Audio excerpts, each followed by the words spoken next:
ভারী তুষার ঝড়ে বিপর্যস্ত যুক্তরাষ্ট্র। এরই মধ্যে 7 অঙ্গরাজ্যে জরুরি অবস্থা জারি করা হয়েছে, বাতিল করা হয়েছে উড়োজাহাজ চলাচল। ফিলাডেলফিয়াতে বন্ধ করে দেওয়া হয়েছে স্কুল ও সরকারি অফিস। 30টি রাজ্যে অন্তত 6 কোটি আমেরিকান তুষার ঝড় এবং নিম্ন তাপমাত্রার কবলে পড়েছে। বিস্তারিত জানাচ্ছেন কাজী শাহরিন।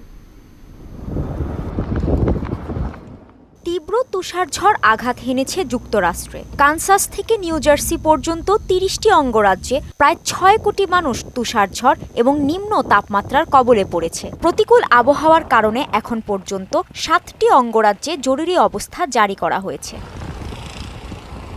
উড়োজাহাজের ট্র্যাকিং ওয়েবসাইট ফ্লাইটওয়্যারের তথ্য মতে যুক্তরাষ্ট্রের প্রতিকূল আবহাওয়ার কারণে প্রায় 1500 ফ্লাইট বাতিল করা হয়েছে।